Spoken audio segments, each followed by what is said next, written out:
Meus amados, há algo que intriga a cada um de nós que lidamos com a palavra do Senhor, principalmente nós que pregamos o Evangelho. Há algo que desde sempre tem incomodado os grandes homens de Deus. É que nós nos debruçamos sobre a Bíblia e muitas vezes nós preparamos sermões, pregações e mensagens que impactam na vida dos ouvintes, que são recebidos pela comunidade. Pessoas aceitam essa palavra, pessoas concordam com o que foi dito, até choram, até se convencem, mas logo em seguida, aquela palavra fica perdida no tempo, aquela palavra se perde no dia a dia. A grande questão hoje que nos incomoda é como nós podemos fazer com que a palavra de Deus seja vivida efetivamente por cada um de nós, já que, segundo o escritor da carta aos Hebreus, no capítulo 4, versículo 12, nos diz que essa palavra é viva e é eficaz, e é mais penetrante do que espada alguma de dois gumes, e penetra até a divisão da alma e do espírito, e das juntas e medulas, e é apta para discernir os pensamentos e intenções do coração. Se essa palavra é tão poderosa, precisamos vivê-la, precisamos efetivá-la em nossa vida. Só que, na prática, muitas vezes isso não se realiza. O apóstolo Paulo se debruçou com essa palavra. Lá em sua carta à igreja de Roma, no capítulo 7, versículos 15 e seguintes, Paulo começa a tratar sobre um grande dilema que ele enfrentou. E olha que nós estamos tratando de um grande homem de Deus, de alguém que depois da sua chamada no caminho de Damasco, teve a sua vida impactada pelo poder do Evangelho. Paulo se viu regenerado, transformado depois do encontro com Jesus. E todos os mistérios de Cristo foram revelados a ele. Então a grande pergunta que se quer fazer é, se o próprio Paulo enfrentou esse drama, quiçá cada um de nós. Mas vamos refletir um pouco sobre essa palavra do apóstolo Paulo, que ele diz aqui em sua carta aos Hebreus, capítulo 4, versículo 12. Aliás, me perdoe, Romanos capítulo 7, versículo 15 em diante. Porque o que eu faço não o aprovo, pois o que quero, isto não faço. Mas o que aborreço, isso faço. E se faço o que não quero, consinto com a lei que é boa, de maneira que agora já não sou mais eu que faço isso, mas o pecado que habita em mim. Porque eu sei que em mim, isto é, na minha carne, não habita bem algum, e com efeito o querer está em mim, mas não consigo realizar o bem. E no versículo 19 ele constata, porque não faço o bem que quero, mas o mal que não quero, este eu faço. Veja que essa carta de Paulo foi escrita quando ele já tinha cerca de 20 anos de sua conversão com o impacto do Evangelho. 20 anos como um homem de Deus, e ainda Paulo se debruçava com esse grande dilema do ser humano. O bem que eu quero fazer, eu não faço, porque eu sou dominado pela carne. Mas Paulo conclui no versículo 25, dando graças a Deus por Jesus Cristo. E ele concorda que quando ele está na presença de Deus, ele consegue dominar a sua carne. Mas quando ele se sujeita ao homem natural, infelizmente, ele é controlado pelo seu corpo físico. Paulo, diante desse dilema, constata que só há um caminho para nós cumprirmos a palavra de Deus. É nos permitirmos sermos homens espirituais. Paulo chega a definir duas naturezas para cada ser humano: o ser humano natural e o ser humano espiritual. Para eu viver a palavra de Deus, eu preciso dar espaço ao ser humano espiritual. Mas como eu consigo fazer isso? Já que eu vivo no mundo sensorial, no mundo físico, no mundo social, no mundo dos relacionamentos, e eu sou ao tempo inteiro provado, tentado, seduzido, eu sou instado pelos fatores externos a viver pela carne, a viver os meus desejos, a dar vazão aos meus sentidos físicos. Como eu posso enfrentar esse grande dilema do ser humano? A própria palavra de Deus nos revela. Há algo de curioso nessa relação entre Deus e o homem. E nesse caminho nós temos que enfrentar um estudo sobre a religiosidade. Quando Jesus Cristo vem cumprir o seu ministério terreno, ele enfrenta esse drama. E aí ele faz o quê?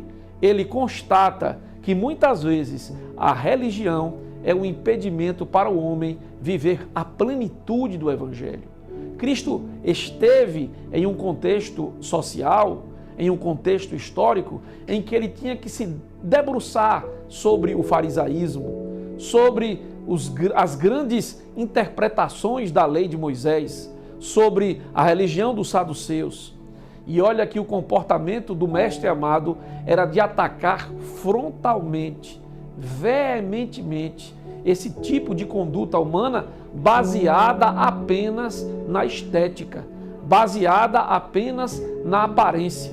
Jesus propõe um novo tipo de relacionamento entre o homem e Deus. E ele é esse caminho. Nessa relação entre o homem e Deus, Cristo se mostra como o caminho que faz essa conexão. Para isso, eu te convido a meditarmos sobre o que está escrito no Evangelho de Mateus, capítulo 5. Esse Evangelho de Mateus, ele trata de um estatuto do cristão, de um estatuto do reino de Deus que estava sendo ressignificado por Cristo. Ali, ele começa a trabalhar a felicidade de um homem que decide se encontrar com Deus. E ele começa assim, o capítulo 5 de Mateus. E Jesus, vendo a multidão, subiu ao monte e, assentando-se, aproximaram-se dele os seus discípulos. Ali, com o seu grupo, Jesus começa a revelar uma nova perspectiva de relacionamento do homem com Deus. E abrindo a sua boca, ele os ensinava dizendo: felizes, felizes os pobres de espírito, porque deles é o reino dos céus. O que Cristo quer dizer com isso? Porque os pobres de espíritos são chamados de bem-aventurados, de felizes, e faz uma promessa de cumprimento do reino dos céus na vida dessas pessoas. Porque não há como você acessar o reino de Deus se não for através do caminho da humildade. Quando Cristo trata dos pobres de espírito, Cristo está tratando de um comportamento que é essencial para você viver efetivamente a palavra de Deus. É uma atitude de humilhação diante do Criador. Nós temos uma grande barreira, é que a natureza humana ela é essencialmente orgulhosa, vaidosa. A natureza humana ela já vem marcada geneticamente pelo gene do orgulho. E isso decorre de um reflexo de algo que aconteceu nas regiões celestiais. Ainda lá, Lúcifer revela um grande pecado contra Deus, que é querer se assentar no trono de Deus. O orgulho destruiu a relação de Lúcifer com Deus e levou consigo a terça parte dos anjos do céu. Mas também esse orgulho foi introduzido na natureza humana ali no Éden, quando a tentação de Eva é refletida por meio da tentação do orgulho. Eva, coma desse fruto e certamente você será igual a Deus. Daí em diante, nós não conseguimos nos livrar do orgulho. De quem nós somos, de nossa natureza egoísta, isso nos impede de vivermos a plenitude da palavra. Quantas vezes nós percebemos que as pessoas, elas buscam na Bíblia mais um argumento para se manterem como elas são. Essa atitude, ela não gera mudança de vida. E olha que a Bíblia tem argumento para tudo. E se você quer um argumento mais forte do que esse, eu vou te dar.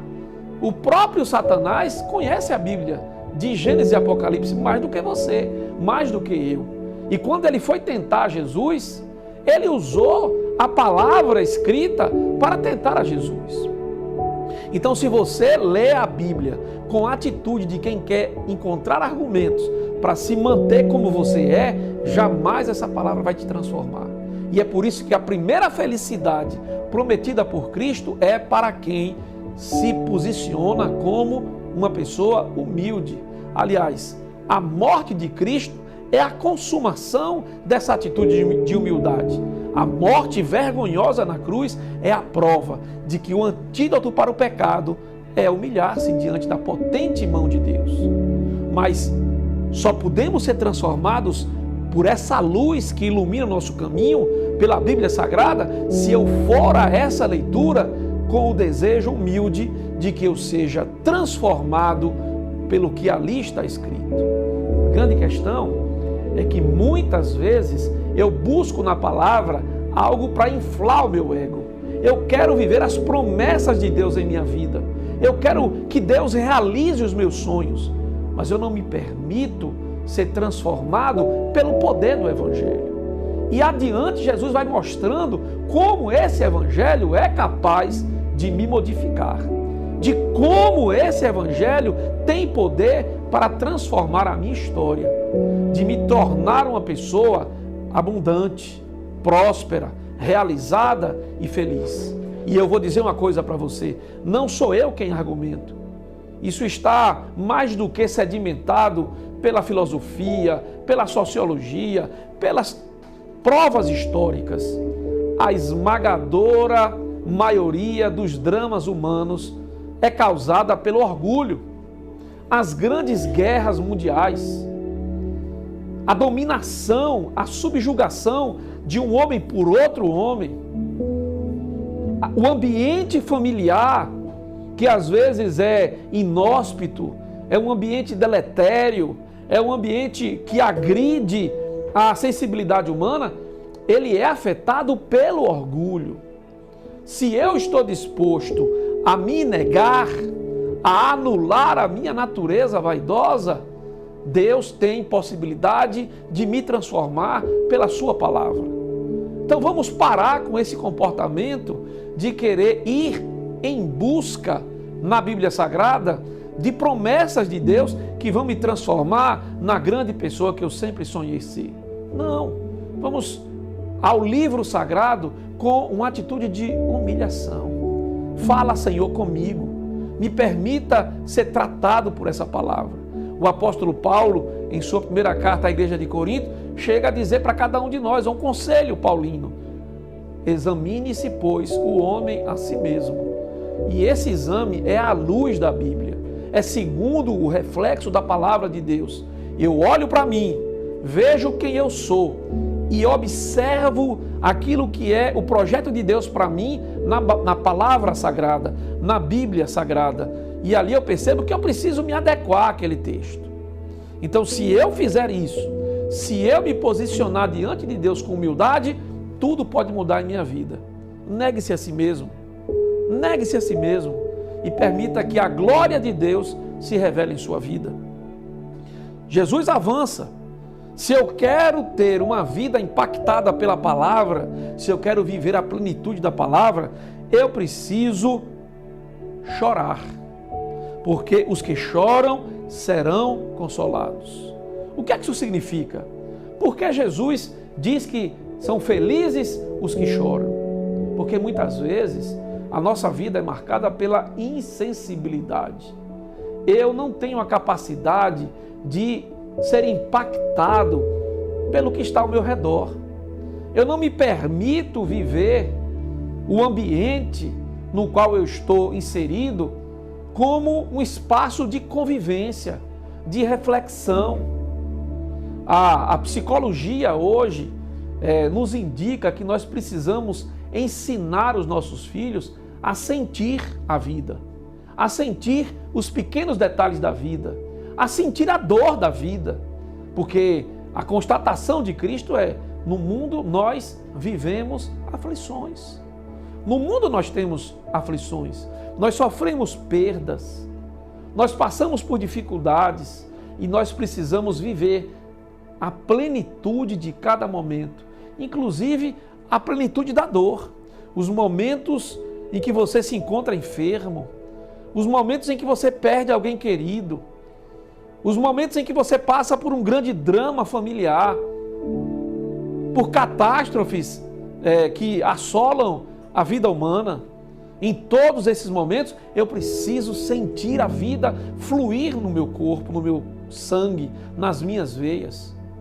Se eu permitir sentir a dor e chorar e sofrer a realidade da vida, há um que me consola, há um que se apresenta como o bálsamo para as minhas feridas. É esse Jesus Cristo, que é o nosso Consolador. Ele cura as nossas feridas.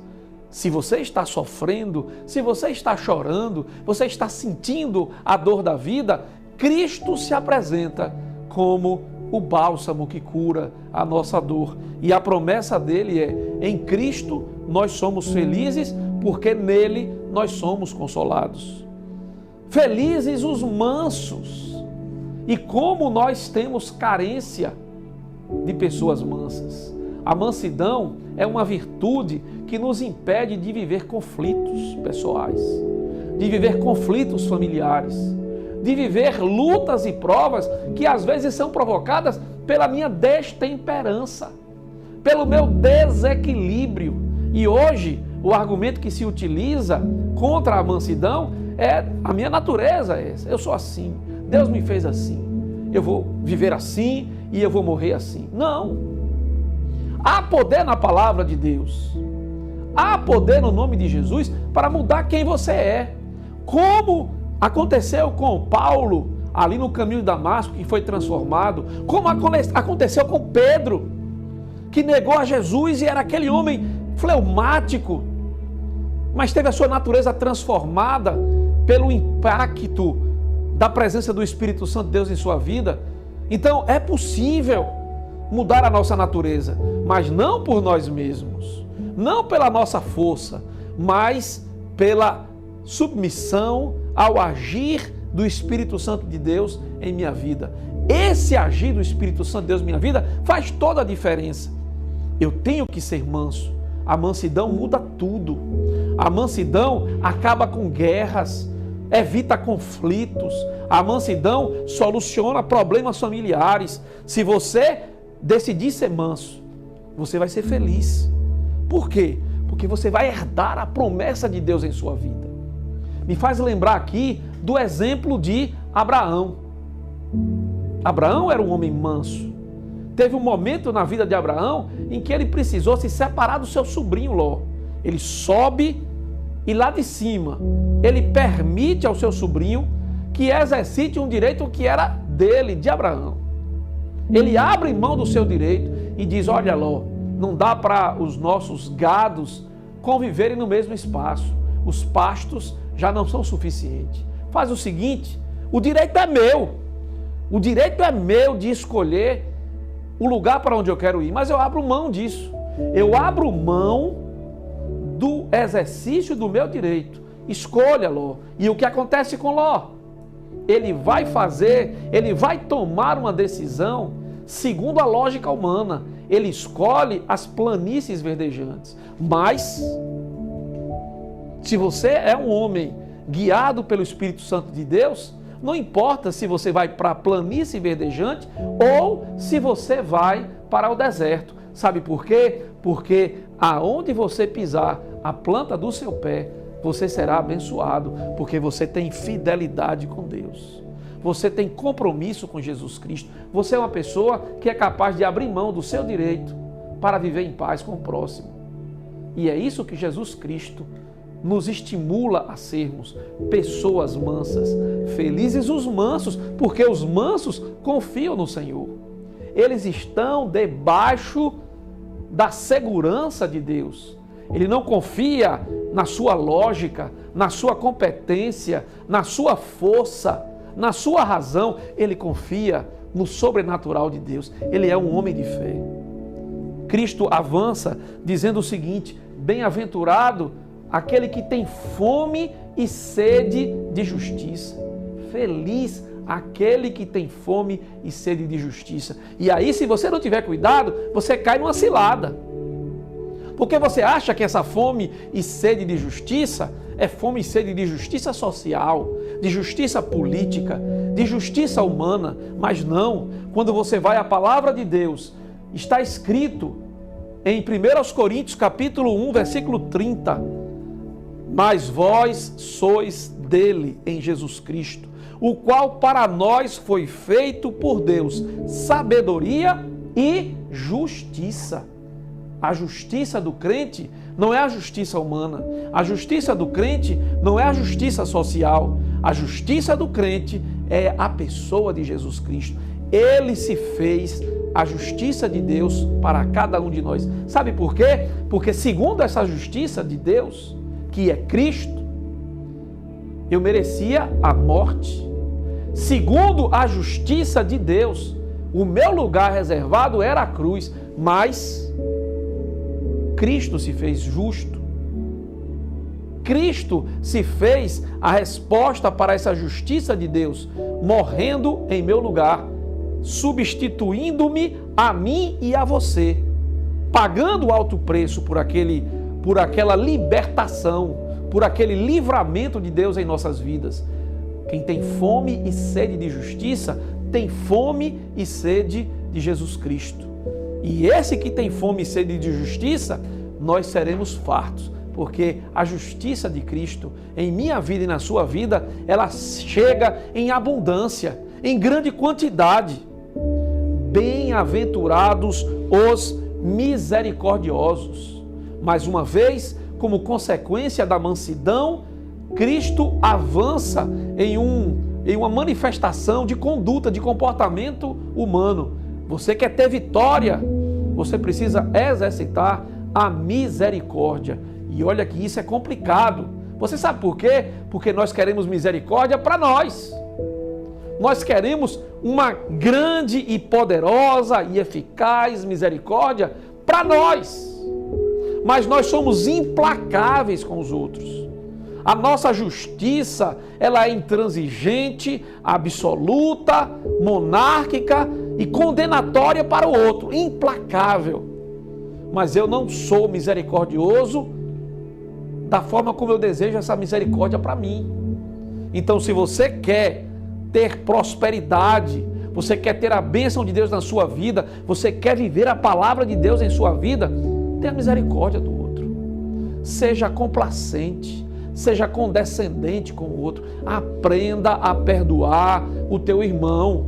A força do perdão é tão poderosa que transcende até a esfera da espiritualidade, da religiosidade. Sem perdão você não tem paz. Sem perdão você não tem vida.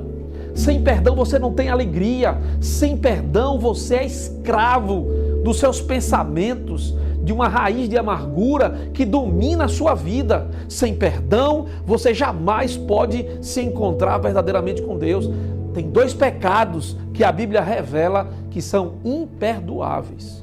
O primeiro é você blasfemar contra o Espírito Santo, mas o segundo é não liberar o perdão. Sabe por quê? Porque quando você ora ao Pai Nosso, você pede a Deus um perdão condicional. Me perdoa, assim como eu perdoo a quem me tem ofendido. Se você não perdoou, você não obtém o perdão de Deus. Para a ausência de perdão, o que existe é condenação eterna. Então não adianta você estar na igreja, não adianta você estar ocupando cargos eclesiásticos, liderando grupos de trabalho, fazendo da sua vida uma vida de aparência religiosa, mas o seu coração é um coração amargurado, é um coração que não perdoou. Você vive escravo da dor, do ódio, de não conseguir se livrar desse sentimento de vingança, de destruição, que é uma consequência da ausência de perdão. Libera o perdão em nome de Jesus. Mas pastor, eu não consigo, eu não tenho forças para isso. E eu entendo, às vezes nós não conseguimos sozinhos, mas é para isso que existe a oração, é para isso que existe o joelho, É para isso que você precisa clamar ao Espírito Santo de Deus que lhe fortaleça, para que você tenha condições de liberar esse perdão e viver a plenitude do Evangelho em sua vida. A ausência de perdão te impede de viver a palavra de Deus em sua vida. Tem muita gente vivendo na igreja e parece que vai morar em um outro céu que o seu irmão está destinado. Já vi casos de pessoas que se levantam do banco quando alguém pega o microfone para cantar ou para pregar. Não dá para entender como essa pessoa deseja morar no céu. No céu não vai ter separação nem divisão. O céu é para um corpo unido, em comunhão, em unidade. Então, se você não libera o perdão, posso te garantir, a promessa do céu não é para você. Bem-aventurados os misericordiosos, porque eles alcançarão a misericórdia de Deus em sua vida. Bem-aventurados os limpos de coração, porque eles verão a Deus. Esse limpo de coração significa um coração sem maldade, um coração que não pensa enganosamente, que não pensa fraudulosamente, um coração que traz consigo como primeira interpretação das coisas a boa vontade. Porque tem pessoas cuja mente é dominada pela maldade. Ele já pensa negativamente, já pensa contrário a essa bondade em relação ao que o outro está fazendo. Está rindo de canto de boca, provavelmente tem alguma coisa de errado com ele. Fica esperando a queda do seu irmão. Fica pensando que o seu irmão está maquinando mal contra si mesmo. Uma pessoa que vive um coração maldoso, essa pessoa jamais consegue ver a Deus. Por quê? Porque Deus só se relaciona com os puros de coração, com os limpos de coração. Bem-aventurados os pacificadores, porque eles serão chamados filhos de Deus. Aonde você vai, você carrega consigo a paz. Há algo de muito belo na saudação do crente. É que ele, quando encontra o seu irmão, a primeira coisa que ele entrega ao outro é a paz do Senhor. A paz do Senhor, meu irmão. Então o crente, ele é naturalmente um pacificador. Ele não vive em busca de guerras, de conflitos, de contendas, de divisões, de grupos. Ele está ali para viver em paz com o seu irmão. Seguir a paz com todos. Sem essa paz, ninguém consegue ver a Deus. Isso é muito poderoso. Olha como nós conseguimos encontrar respostas de um modelo de viver a palavra de Deus. Na verdade, as bem-aventuranças que foram deixadas por Cristo é um tratado de como você viver uma vida em paz, de como você viver uma vida feliz, de como você fugir de problemas, de como você resolver conflitos na sua casa, no seu casamento, na relação com seus filhos, com seus pais, no ambiente de trabalho. Quer viver a plenitude do Evangelho? Leia Mateus. Leia esse texto de Mateus, capítulo 5, e você vai ali entender que existe uma fórmula, que existe uma maneira, que existe um sistema de viver a plenitude do Evangelho na sua vida. Preste atenção.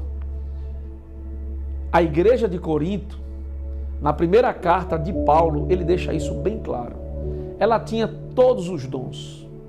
A igreja de Corinto tinha todos os dons, mas era uma igreja que vivia em conflito, em guerras, grupos divididos, porque ainda que eu falasse a língua dos anjos, ainda que eu tivesse todos os dons e não tivesse o amor, de nada isso me adiantaria.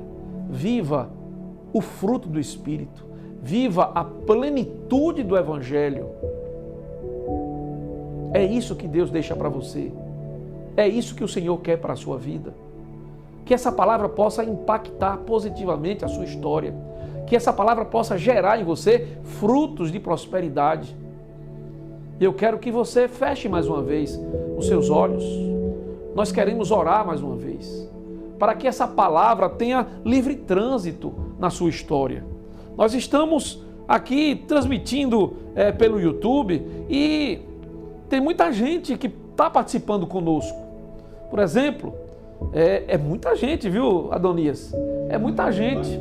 De baixo para cima, Adonias. Vamos lá. Francisco Reis. Todos nós precisamos ser confrontados dentro dessa perspectiva bíblica. É isso mesmo, irmão Francisco. Nessivalda, ou Nessi, meu Deus, nos ajude a estar conforme tuas vontades. Leidiane Aquino, forte esta palavra. Deus te abençoe, Leidiane. Joseli Silva Pinto, verdade. Mais uma vez, Nessivalda, Deus tremendo. Joseli Silva Pinto, glória a Deus, que o Senhor venha te usar mais e mais. Ela é de Coité, Deus abençoe os irmãos aí de Coité. Nessivalda, mais uma vez, deixa-nos ouvir a tua voz, Jesus. Francisco Reis, pastor Francisco Reis, São Gonçalo dos Campos. Deus continue te abençoando, doutor e pastor Kleber Couto, palavra viva. Isana Almaço, a paz do Senhor Jesus. Doutor Cleovaldo, glória a Deus, ótimo tema, qualidade de vídeo excepcional, parabéns a todos. Doutor Cleovaldo, tem como virar a câmera aqui para ele, Adonis, para a gente quebrar o protocolo? Ele está aqui na sala, preparando a sua aula de EBD. Vira aí na nossa câmera aqui, 360 graus. O Senhor é bênção de Deus em nossa vida. É um prazer estar com o Senhor aqui nos nossos estúdios. E Deus abençoe a vida desses irmãos que estão participando conosco aqui no chat ao vivo, no nosso canal da CEADEB TV. Meus irmãos, estamos concluindo mais um programa Luz para o Teu Caminho e queremos orar por cada um de vocês. Faz o seguinte, nós estamos aqui pedindo a Deus que essa palavra ela seja poderosa para mudar vidas. Não tem sentido nenhum nós realizarmos todo esse projeto se não for para impactar positivamente na sua vida. Então, feche os seus olhos e deixa o Senhor te usar através do impacto dessa palavra, transformar todo o seu ser. Adonias fica aqui dando sinal de gesto, a gente não sabe nem como atender a demanda. Ele está dizendo, ora forte, faz uma oração de poder aí. A oração é forte. Olha, eu quero dizer uma coisa para você. Há poder no nome de Jesus Cristo. Há poder no nome de Jesus Cristo. Creia, porque sem fé é impossível ao homem agradar a Deus. Nesses dias eu estava fazendo um estudo aprofundado sobre a física quântica. E ali eu aprendi que a ciência comprova o poder da fé. Então se conecte com Deus. Faz o seguinte, você que está com alguma enfermidade, você que está com algum problema de saúde, coloca a mão agora aí, nesse lugar, no seu corpo que está enfermo. E creia que você pode ser curado. Você que está com um problema no seu casamento, você que tem algum filho que está passando por alguma situação complicada, você que está enfrentando crise no seu trabalho, crise financeira, você que está passando por algum problema no ambiente que você está vivendo, creia em nome de Jesus Cristo que há poder no sangue de Jesus. Feche os seus olhos e nós vamos orar. E se você puder depois, deixe o seu testemunho aqui nos comentários. Deus eterno e poderoso, Pai de toda a glória, nós chegamos à Tua presença, Pai, nesse momento, porque confiamos em Ti, cremos no Teu poder. A Tua promessa, ela já deixou-se consignada na Bíblia Sagrada. A Bíblia nos diz que aqueles que creem em Ti trarão consigo esse sinal. No nome de Jesus, nós iremos curar as enfermidades. Então, em nome de Jesus, enfermidades caiam por terra agora. Seja lá de que origem, seja lá de que magnitude, em nome de Jesus, seja curado. Seja curado de toda dor, de toda enfermidade, interna e externa. Em nome de Jesus, receba a libertação dentro da sua casa, que haja restauração no seu casamento. Pai, que haja liberação de perdão, que haja renovação de amor. Deus, intervém na vida dos teus filhos, daqueles que estão, Pai, sendo impactados pela Tua palavra. Deus de poder e glória, venha a cada um de nós, Pai, nesse momento e faz com que as coisas aconteçam, Pai. Eu jogo por terra toda ação maligna, caia por terra toda intervenção diabólica, que haja libertação, que haja livramento, que haja cura, porque Teu teu nome está sobre todo nome, e em ti, Pai, está depositada toda a autoridade. Eu creio em ti, Pai, e declaro a vitória, a cura, a libertação, em nome de Jesus. Em nome de Jesus. Em nome de Jesus. Mais uma vez eu te peço, assim que você tiver a bênção na sua vida, deixa o teu testemunho aqui para que a fé de outras pessoas seja também edificada. Que Deus te abençoe em Cristo Jesus. Foi um prazer estar convosco nessa jornada Luz para o seu caminho. Deus esteja contigo. Nós estaremos aqui de volta tratando de mais um assunto, um tema que possa edificar a tua vida. Deus te abençoe.